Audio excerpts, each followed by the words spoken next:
El taller de alfabetización digital para adulto mayor presenta a Doris Helen Jurado con la videoconferencia llamada Estimulación cognitiva en la vejez. A continuación, daremos una breve reseña.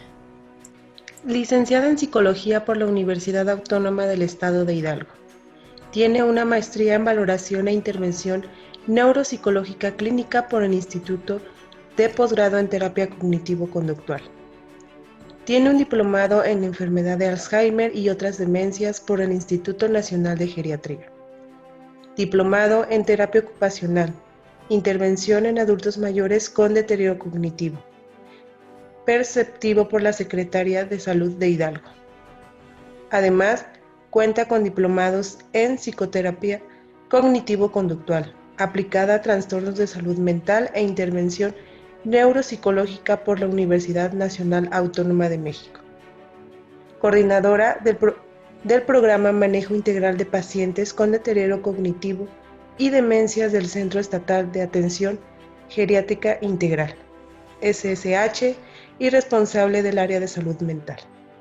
Cuenta con 11 años de experiencia.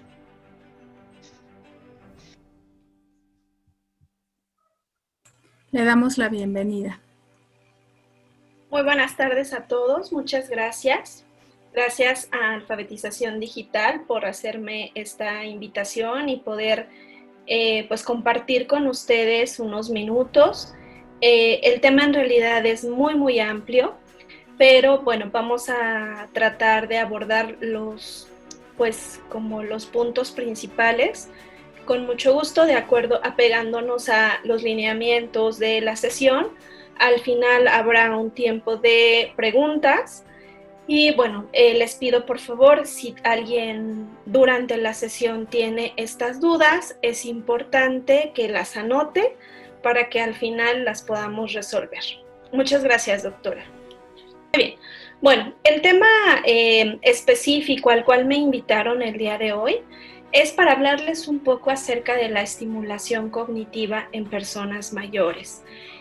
Seguramente este término algunos lo habrán escuchado, tal vez para otros sea pues un término nuevo, pero bueno, ¿qué quisiera empezar a platicarles o qué espero que podamos aprender en la sesión? Vamos a aprender, y seguramente esto también lo han escuchado en algún momento, cuáles son los cambios demográficos y la relación que hay con las personas mayores, las funciones cognitivas y los cambios esperados con la edad. Vamos a poder distinguir entre el envejecimiento normal y el envejecimiento patológico, hablando de los términos cognitivos. Vamos a conocer un poco más qué es la estimulación cognitiva y, bueno, lo más importante, algunas sugerencias de estimulación cognitiva. Ahora bien, me gustaría empezar por platicarles, tal vez de manera muy breve, pero es un punto importante. Nuestro país en este momento se encuentra en un periodo de cambio, en la tendencia de la población. ¿Por qué? Porque, bueno, vamos a ver que los cambios que más se observan actualmente es que hay la pirámide poblacional, que ustedes la pueden ver en la imagen, ha tenido un cambio o está teniendo un cambio. Van a ver en la imagen una imagen que es sobre todo de color pues, blanco, y ahí nos habla un poco de cómo para el año 2000 vemos que la base de la pirámide es muy ancha y que conforme avanzan los años, del lado izquierdo van a encontrar lo que es la edad. Entonces, en la base encontramos que para el año 2000 la base de la población era una población entre 0 y 5 años, y de ahí va acortándose hasta llegar a los 95 o los 100 años de edad. Pero ¿qué esperamos en la proyección para el 2051? Pues que esta pirámide tenga un cambio, y entonces es la imagen que podemos observar de color gris, donde notamos que la diferencia va a ser que la base no es tan ancha en esos grupos de edad, pero que sobre todo a partir de los 60 años es donde empieza a extenderse esta población.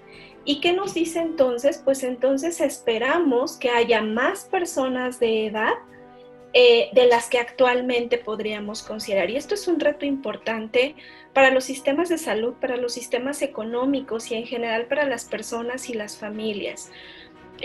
Por eso es que también sabemos que hoy por hoy hay un incremento en la expectativa de vida. Hace muchos años, aquí en la imagen pueden ver por ahí datos que habla de 1915, donde notamos que pues a lo mejor en estos años la tasa de supervivencia o de vida era de entre 25 y 30 años. Para el 2013 tenemos una supervivencia de 76 años. ¿Qué quiere decir entonces? Que las personas vivimos más tiempo, pero pues también esto implica grandes retos. Es decir, hace muchos años las personas morían muy jóvenes, entonces no daba oportunidad a que probablemente se presentaran algunas patologías que hoy sabemos son típicamente asociadas con la edad. Vamos a notar entonces que, bueno, en este perfil que llamamos perfil epidemiológico, quiere decir de qué enferman las personas actualmente. Las personas actualmente enferman de lo que llamamos padecimientos crónico-degenerativos. ¿Cuáles son estos padecimientos más frecuentes? La hipertensión, las enfermedades cardíacas, la diabetes, por ejemplo, y estas enfermedades son más frecuentes en las personas mayores. ¿Qué entendemos entonces? Que el 71% de las personas mayores de 85 años van a padecer alguna enfermedad crónico-degenerativa. Y entonces sabemos que a mayor edad, mayor frecuencia de diagnóstico de estas enfermedades. Pero ¿por qué es importante esto? Sabemos que al existir más cambios en la tendencia de población, al vivir más, al tener en cuenta ese perfil epidemiológico, ese perfil de qué nos enfermamos, sabemos que entonces va a haber un incremento de este grupo de adultos mayores de más edad, con más enfermedades. Pero ¿qué es lo que buscamos entonces? ¿En qué es en lo que tenemos que enfocarnos? En qué hacer, no solamente para vivir más, sino para vivir lo mejor posible. Y la respuesta a esa pregunta habla de que en el tema del envejecimiento activo, que seguramente muchos de ustedes lo han escuchado, hay 4 pilares que se consideran como una base para poder envejecer bien, que es la salud comportamental y el funcionamiento físico, el óptimo funcionamiento cognitivo, la regulación emocional y el afrontamiento, y la participación e implicación social. El día de hoy justamente vamos a abordar uno de esos 4 pilares, que es el óptimo funcionamiento cognitivo. ¿Ok? Para poder comprender tal vez de manera más específica este término, tenemos que hablar de un órgano, y un órgano importante. Este órgano se llama cerebro. ¿Por qué el cerebro? Porque pues al final el cerebro es el órgano que dictamina o que manda diversos aspectos de nuestra vida, desde aspectos básicos de supervivencia hasta los detalles más mínimos que nos pudiéramos imaginar. Entonces, el cerebro humano es un sistema que tenemos que entenderlo como un sistema estructural y funcional, es decir, que se compone de distintas estructuras, que tiene distintas funcionalidades y que este cerebro está diseñado para recibir información y una vez que la recibe, poder integrarla de un modo flexible, de un modo creativo y entonces elaborar conductas o elaborar respuestas que busquen básicamente adaptarse a todas las situaciones que se nos presenten. De manera global, vamos a ver en esta imagen que el cerebro está compuesto de distintas áreas, de distintas estructuras cerebrales. ¿Y por qué les quise poner esta imagen? Porque a veces pensamos que las funciones cognitivas o que las funciones que el cerebro hace trabajan de manera separada. Y la verdad es que lo que los estudios nos dicen hasta hoy es que el cerebro actúa a través de redes neuronales. ¿Qué significa? Que probablemente para hacer alguna tarea en especial se activa más una zona, pero no quiere decir que trabaja sola, quiere decir que necesita del funcionamiento de otras estructuras para que haga la función que tiene que hacerse.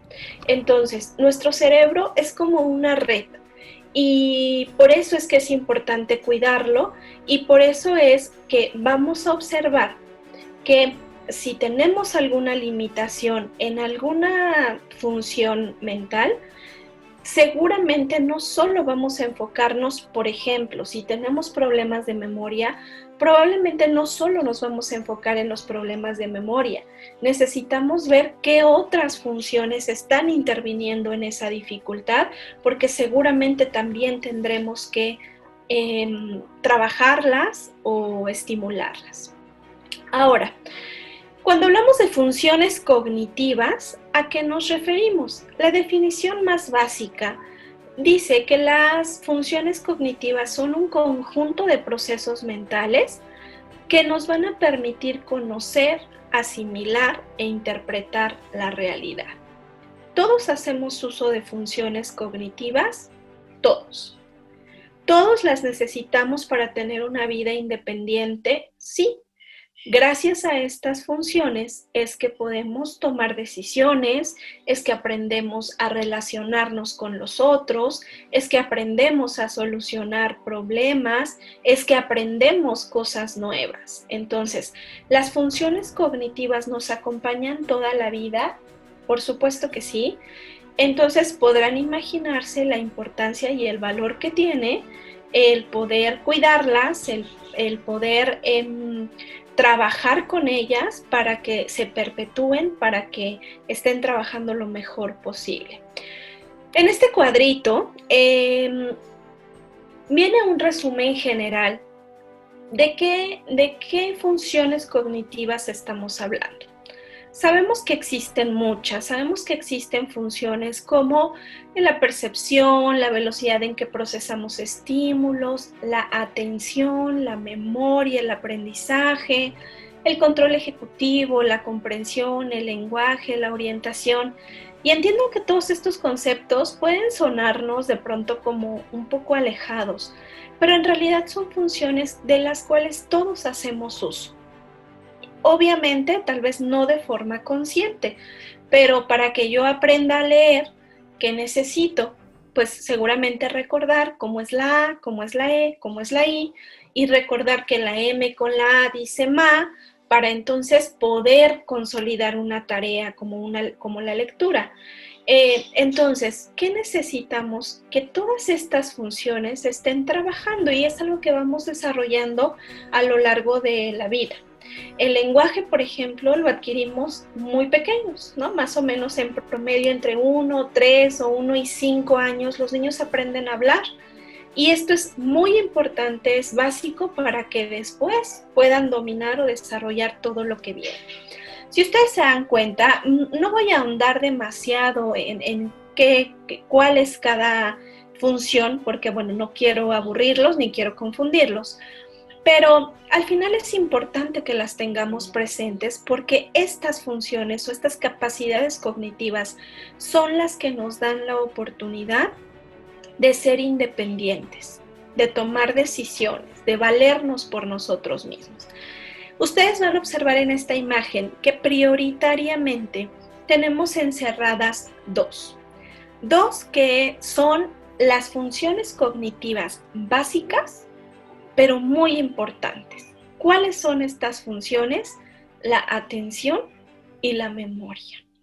Y más adelante, quiero que esto lo tengan como muy presente porque lo vamos a estar manejando y justamente porque ustedes van a lograr comprender por qué es que son importantes. Ahora bien, hablamos de otro concepto importante, que es el envejecimiento. Y muchos de ustedes que están viviendo esta etapa de vida, ¿no? Seguramente podrán darnos muchas respuestas si yo les preguntara en este momento qué es el envejecimiento. En una de las definiciones tal vez más sencillas, encontramos que el envejecimiento es un proceso progresivo que no es atribuible a enfermedades, es decir, no envejecemos porque estemos enfermos, es un proceso progresivo es un proceso natural y que va a afectar a todos los sistemas orgánicos, a todo el cuerpo, a todo el organismo como tal, y que va a producir distintos cambios. Distintos cambios que pueden ser fisiológicos, que pueden ser adaptativos, pero ¿qué es importante rescatar del envejecimiento? Que es un proceso heterogéneo.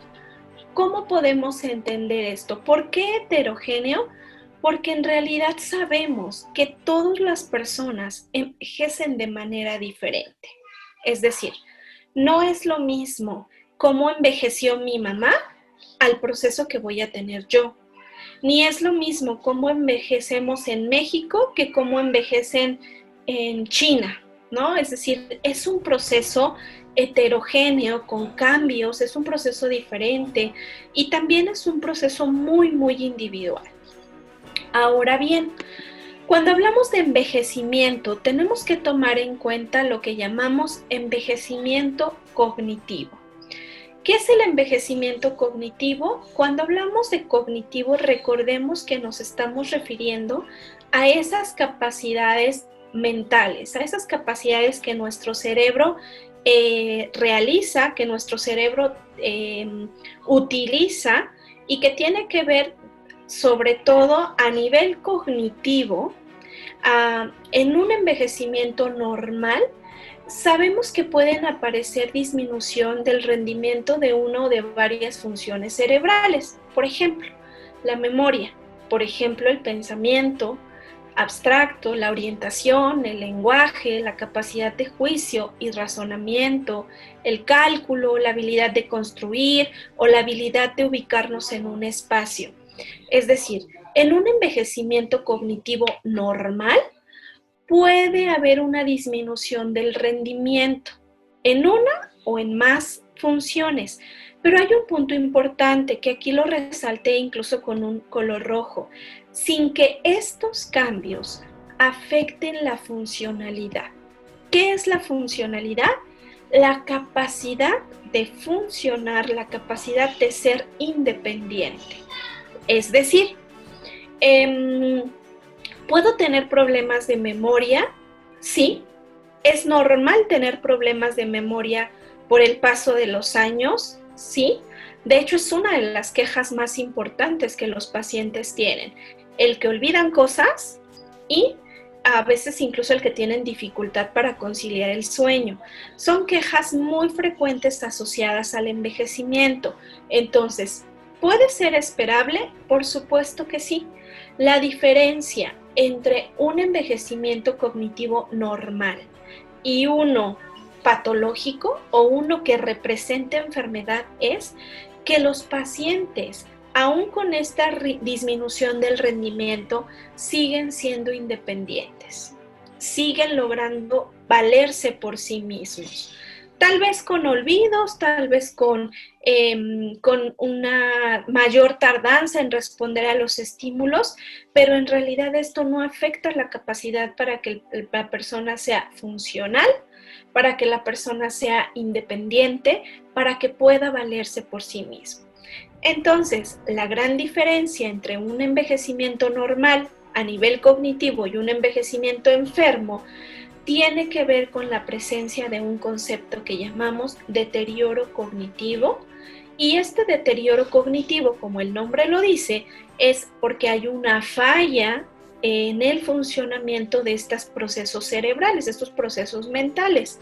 Y generalmente este deterioro cognitivo como un síntoma es de los principales de las enfermedades, forma parte de los principales síntomas de enfermedades como las demencias.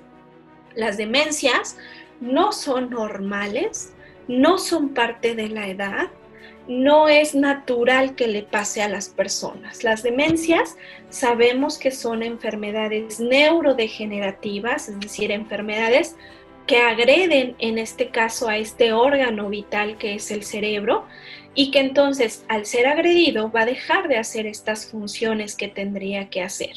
Entonces, hablamos de envejecimiento patológico generalmente cuando encontramos presencia de deterioro cognitivo y presencia, por lo tanto, del riesgo de una enfermedad demencial.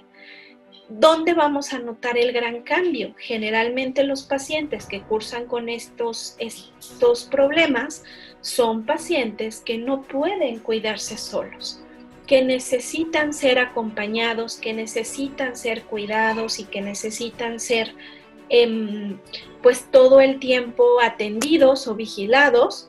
Y entonces ahí es donde podemos ver que a nivel cognitivo hay cambios normales, naturalmente asociados a la edad, pero también tenemos el riesgo de ciertas patologías. Ahora bien, hace un rato les platicaba un poco de cuáles son los pilares para tener un envejecimiento. Es decir, sabemos que hoy por hoy las personas vivimos más. Nuestra etapa de, por decirlo así, morimos más tiempo después o a más edad. Pero ¿qué es lo importante o qué tenemos que entender o determinar?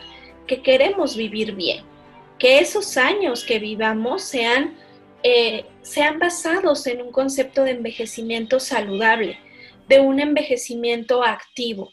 Y para ello, entonces sabemos que los procesos cognitivos se vuelven una parte fundamental. Aterrizamos entonces en lo que llamamos la estimulación cognitiva.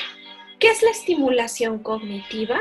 Se refiere entonces al conjunto de técnicas, al conjunto de estrategias que están orientadas a mejorar el rendimiento y la eficacia de las capacidades y funciones ejecutivas como la memoria, la atención, el lenguaje, el razonamiento, entre otras funciones. ¿Qué quiere decir esto? Pues quiere decir entonces que estas técnicas, estas estrategias van a buscar mejorar el rendimiento, van a buscar que esas funciones mentales estén más conservadas, sean más eficaces en su funcionamiento. Entonces, el objetivo de la estimulación cognitiva es mejorar el funcionamiento cognitivo de las capacidades y de las habilidades que aún conservamos. Ahora bien, sabemos que existen varias estrategias para trabajar o para implementar estimulación cognitiva. Actualmente existe una variedad de técnicas de estimulación según las necesidades de mejora o de recuperación de cada persona.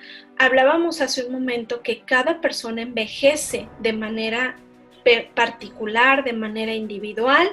Entonces, probablemente no sea la misma necesidad de estimulación que tenga yo a la que tenga mi esposo.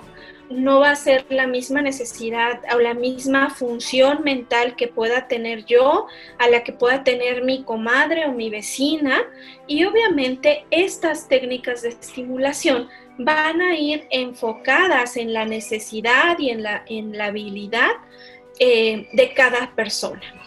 Entre estas estrategias de estimulación vamos a encontrar técnicas que están orientadas a utilizar y trabajar las capacidades cognitivas, como los cuadernos de ejercicios de estimulación cognitiva. Actualmente, ya si nosotros entramos a la red, al internet, al buscador y le ponemos como tal cuadernos de ejercicios de estimulación cognitiva, ojo, para adultos mayores, pues nos van a desplegar muchas opciones, ¿ok?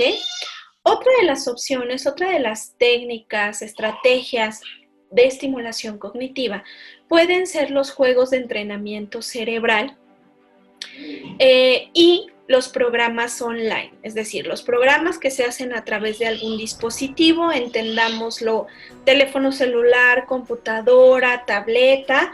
Entonces tenemos toda una posibilidad de poder trabajar la estimulación cognitiva. En todos los casos, el objetivo es la mejora y el mantenimiento de la capacidad cognitiva. ¿Ok? Ahora bien, recuerdan que hace un ratito seguramente les comenté acerca de que hay varias funciones cognitivas. pero hay dos que son especialmente básicas, pero importantes. ¿Alguien quiere abrir su micrófono y decirme cuáles eran?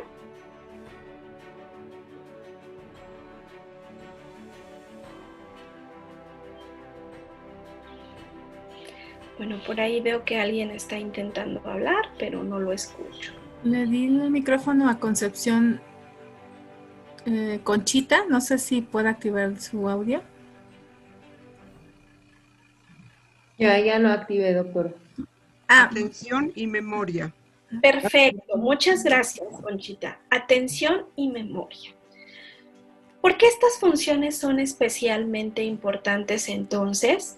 Porque gracias a estas funciones básicas es como podemos obtener la información del medio hacia nosotros. Es decir, es como podemos apropiarnos del entorno, de lo que nos rodea, de lo que tenemos que ir aprendiendo a lo largo de la vida, de lo que tenemos que considerar para funcionar, para ser funcionales, para ser para trabajo, para poder ir a la escuela. Es decir, son básicas, pero muy importantes. ¿Y cuándo es cuando las valoramos o cuando nos damos cuenta que algo no trabaja como debería? Generalmente cuando falla. Hay ocasiones que me preguntan, ¿es que la memoria solamente falla con la edad? Y les puedo decir que no, siempre les hago el comentario que puede haber personas muy jóvenes que tengan dificultades para recordar, que tengan enfermedades, que tengan un problema para acordarse de las cosas, ¿no? Pero la verdad es que no le damos el mismo peso que cuando le pasa a personas mayores. Por ejemplo, si a un niño de primaria se le olvida algo, ¿qué decimos? ¿Tiene problemas de memoria? No, tal vez decimos, es que es distraído, es que anda jugando y no me puso atención. ¿Qué pasa si a un joven, a un adolescente se le olvidan las cosas? Pues a lo mejor decimos, no, anda tan metido en sus cosas o tan enfocado en la escuela que pues no se le olvidó, pero no porque sea un problema, sino porque simplemente lo atribuimos a otras cosas. Hay personas que desde pequeños, por ejemplo, tienen una mala memoria, solo que no lo notamos como un problema porque típicamente o socialmente no está considerado que un niño tenga problemas para recordar. Entonces, las cuestiones o las funciones básicas muy importantes son atención y memoria. Vamos a ver que cada una de ellas pues tiene distintas clasificaciones y distintas vertientes, pero el día de hoy les quise traer algunas sugerencias generales para favorecer y estimular la atención y la concentración. Por ejemplo, dice, para adultos mayores sanos, a manera de prevención, para favorecer la atención, lo primero que debemos tomar en cuenta es mantener atención de manera voluntaria en las actividades que se realizan, haciéndonos un énfasis en las más importantes. ¿Y por qué comentamos esto? Porque no es extraño que queramos hacer 2 o 3 o 5 cosas a la vez. Y a veces decimos, es que quiero acabar pronto y entonces tratamos de hacer muchas cosas al mismo tiempo y pues al final no acabamos haciendo ninguna. Entonces, sí tenemos que enfocarnos en mantener la atención voluntaria. Y hay muchas personas que de hecho así lo refieren. A ver, estoy aquí, me voy a sentar y voy a ver la plática. Y aquí estoy y no me voy a mover de aquí hasta que no acabe, ¿no? Es como cuando nos gusta mucho, no sé, una novela, una película y decimos, está tan interesante que no me quiero mover para no perderme lo que sigue. Entonces, es tratar de mantener la atención de manera voluntaria. Otra sugerencia es buscar detectar y utilizar señales ambientales que me puedan guiar o dirigir su desplazamiento, es decir, buscar y ayudarnos de los estímulos que el ambiente nos da. Por ejemplo, una guía del estímulo ambiental puede ser cuando escuchamos la campana de la basura.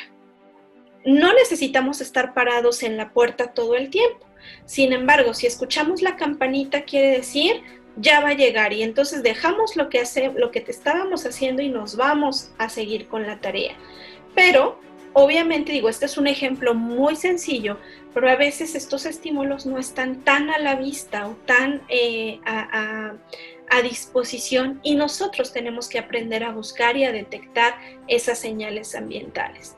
Otra de las cosas que suele ser de mucha ayuda es, por ejemplo, nos trae aquí el ejemplo de practicar la lectura, relatar a otra persona lo que se leyó o escribir en algún momento estas actividades o este control de actividades que podemos hacer, pues con la finalidad de que podamos tener esos auxiliares, ¿no? Entonces, practicar lectura es algo que suele ser de mucha ayuda.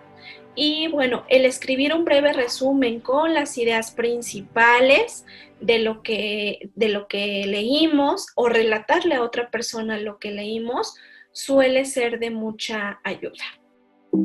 Ahora bien, otra sugerencia es practicar el cálculo mental. Verificar primero con papel y lápiz, después usar calculadora solo como último recurso. Y puede ser que nos sentemos a hacer cuentas, pero también puede ser que si voy al súper haga la cuenta de llevo aceite, llevo frijol, llevo lo que vaya a comprar e ir haciendo esas sumas mentales. Y al final, digo, ya solo en caso necesario, poder sacar estos dispositivos que hoy son de ayuda, pero también pues nos han quitado tareas y nos han quitado actividades.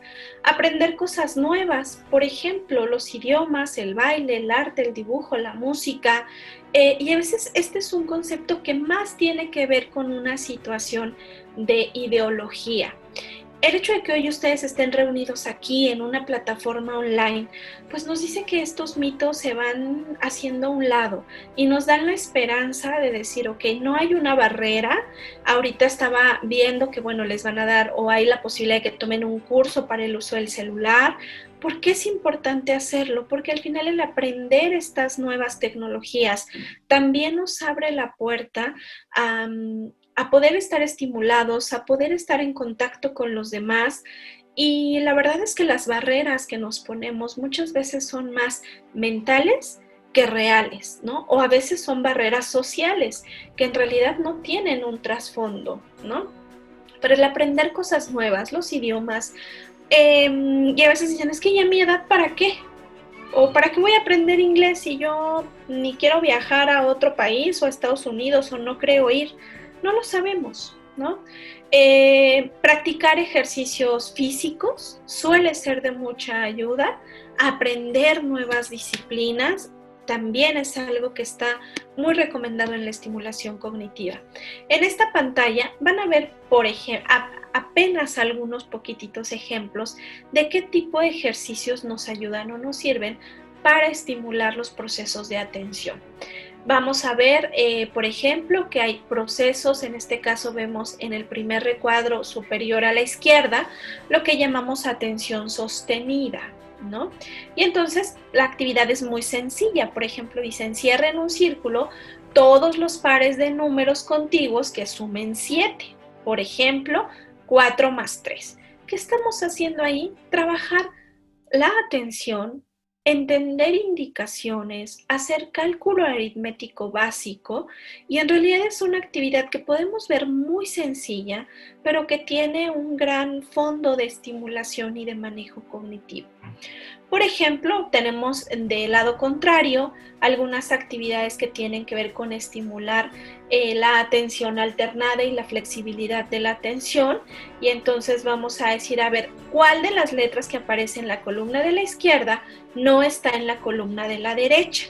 Y eso es otro ejemplo. En realidad hay muchísimos ejemplos que podemos trabajar para estimular los procesos atencionales.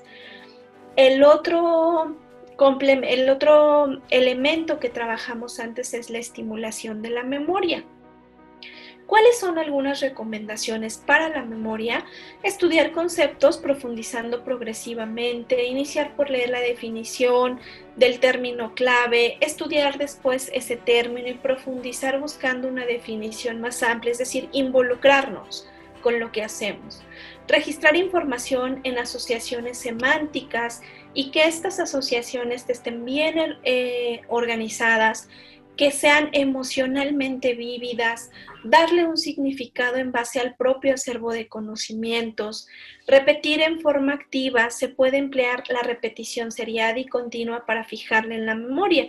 Seguramente les ha pasado que les dan un número telefónico y entonces lo vamos repitiendo y repitiendo y repitiendo y repitiendo hasta que no lo grabamos. O a veces lo que hacen los niños, los mandamos a la tienda por algún mandado y decimos, me traes esto, esto y esto. Y los niños van, repite, repite, repite, repite, porque si no, se les olvida, ¿no? Y bueno, otra de las sugerencias es emplear estrategias, le llamamos mnemotécnicas, para recordar información muy personal. Este tipo de estrategias, ¿en qué consisten o de qué tratan?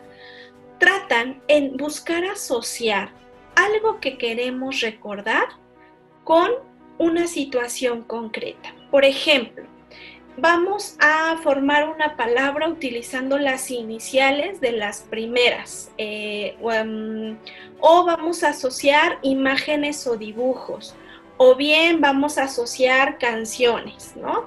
A veces nos dicen el nombre de alguien y cuando decimos, ay, se llama como mi hijo, o se llama como mi compadre. Cuando les preguntan cómo se llamaba la persona, es más fácil recordarlo si hacemos asociaciones mnemotécnicas que tratar de recordarlo de una manera espontánea. Algunos ejemplos, tenemos muchos tipos de memoria. Aquí apenas les nombré algunos, pero solo para que se den una idea. Por ejemplo, para estimular la memoria semántica, un ejemplo dice, una con una línea los dos objetos que estén relacionados en cada grupo. Si nos damos cuenta, en el primer cuadrito viene un perro, una carta, viene un gato y una cámara. Si tuviéramos que asociarlo, seguramente muchos de ustedes ya dirían, pues yo uniría el perro con el gato. ¿Por qué? Pues porque son animales, son seres vivos, porque son domésticos, ¿no? Entonces, este es un ejemplo muy sencillo, pero podemos irnos a otros que tengan más estímulos y que puedan ser más elaborados y que representen un reto mental, ¿no? Entonces, estos son apenas algunos ejemplos para que ustedes se puedan hacer una idea de qué tipo de ejercicios nos ayudan en la estimulación cognitiva. En la pantalla ustedes seguramente ahorita están viendo algunas sugerencias generales de manuales de estimulación cognitiva. Por ejemplo, estos manuales ustedes los pueden bajar de manera gratuita, sin ningún costo, y lo que van a encontrar es que vienen muchas fichas como estas que yo les acabo de mostrar, para que ustedes puedan tener una variación de actividades y lo puedan implementar en casa o lo puedan implementar si son familiares de alguien a quien estén cuidando. Obviamente, estas actividades, pues la idea es que puedan ser variadas y que incluso se puedan alternar con otro tipo de actividades, como cuáles, como estas actividades lúdicas, como estas actividades de juego con las personas que convivimos. También les decía que hoy por hoy ya tenemos ciertas herramientas basadas en la tecnología.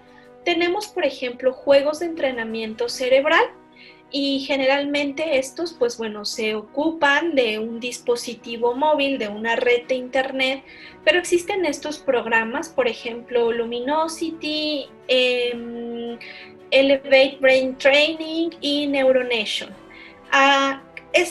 Digamos que estos juegos están en línea, uno los busca en la red, haces un registro muy breve y puedes acceder a hacer este tipo de ejercicios.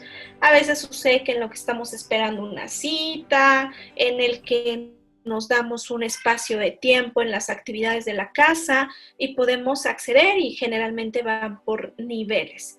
Y tenemos algunos otros que son considerados programas en línea que van a estar otorgando a los usuarios actividades más dinámicas de rehabilitación y de estimulación de la capacidad mental.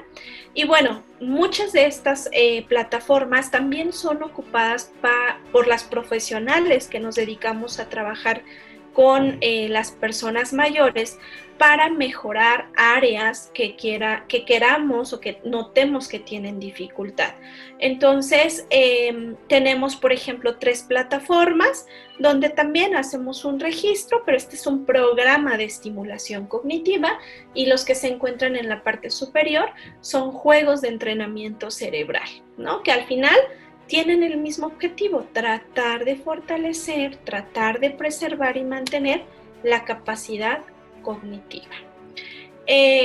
Y bueno, en cuanto a la presentación, esto sería todo. Muchísimas gracias, licenciada Helen, por esta plática. Me gustaría terminar esta conferencia con la frase: una mente sana es un cuerpo sano. Es una descripción corta pero completa de un estado feliz en este mundo. Ahorita vamos a empezar con la sesión de dudas y preguntas.